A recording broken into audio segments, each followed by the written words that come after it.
Welcome back to my YouTube channel mga kabossing.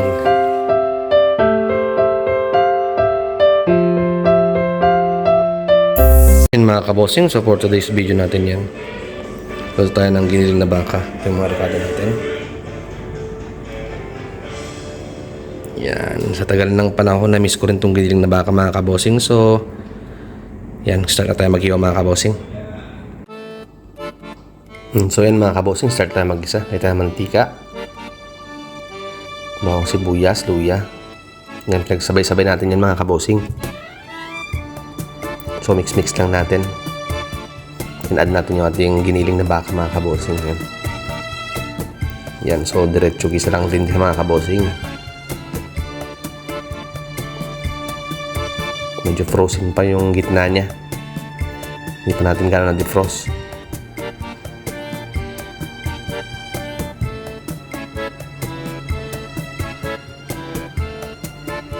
Hintayin lang nating lumambot siya. At yun, malambot na siya.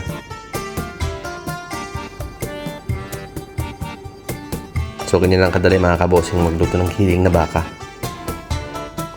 So, na-miss ko tong recipe nito sa tagal ng panahon.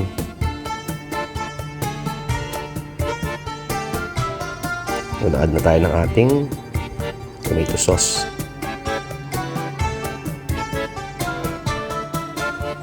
Add din tayo ng water.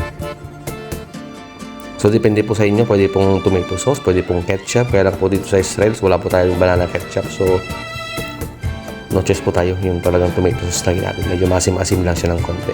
So, mag-add naman po tayo ng sugar pagkatapos niyan.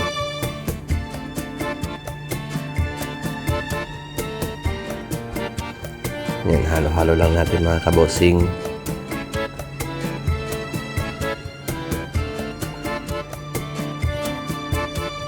Then, lagyan tayo ng pampalasa. Yung tawag dito is malakpof. So, yan ang parang pinakanor nila. Yan, mix lang ulit natin. Yan, medyo malapot na siya mga kabossing. Maglagay na tayo ng pasas mga kabossing yun. So, sa raisins naman natin is optional lang po yan mga kabossing. Pero, depende po sa inyo. Sa akin, nung medyo kinulang, linagay ko na lahat. Yan kasi nagpapatamis din dyan. So, hindi na tayo naglagay ng sugar. At yun, malapot na siya.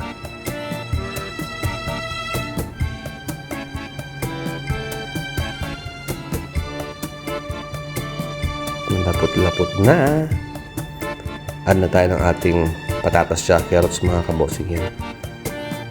Pagsabay na natin sila. Tapos yung ating green peas. Yan. So half cook lang ito mga kabossing para hindi siya ganong madurog. Mas masarap kasi pag crunchy siya. Yan. Mix lang natin ng mix. Wala na siyang sabaw, di ba? So, yan lang ang process niyan mga kabossing.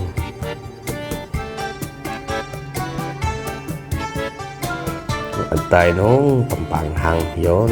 Hindi nawawala sa atin ng mga kabossing kasi mahilig tayo sa manghang.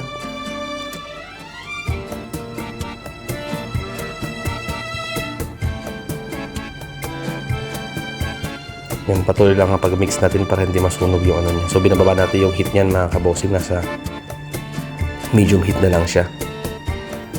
Add tayo ng konting salt.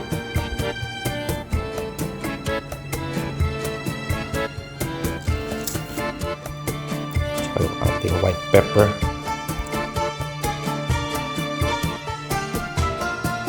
Yun, naparami yata.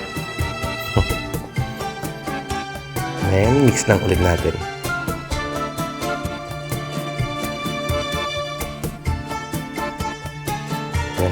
Tutuin natin ng mga ilang minuto. Tapos yun, ready na siya mga kabossing. Yan.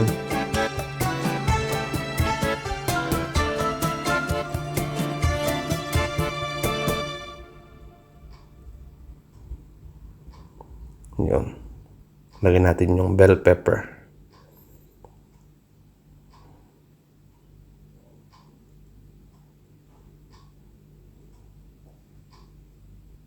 At yan na siya mga kabosing, luto na. So, kakain na tayo. So yun mga kabosing, tapos na tayong nagluto. So kakain na tayo. Ito yung ating lunch. Yan. Ito din si Agam, kumakain din si Agam. Tapos si Mapal, hindi niya makaya kasi maanghang daw, Karip. Yan. Posing, kain mo tayo dito sa ating video. Bye!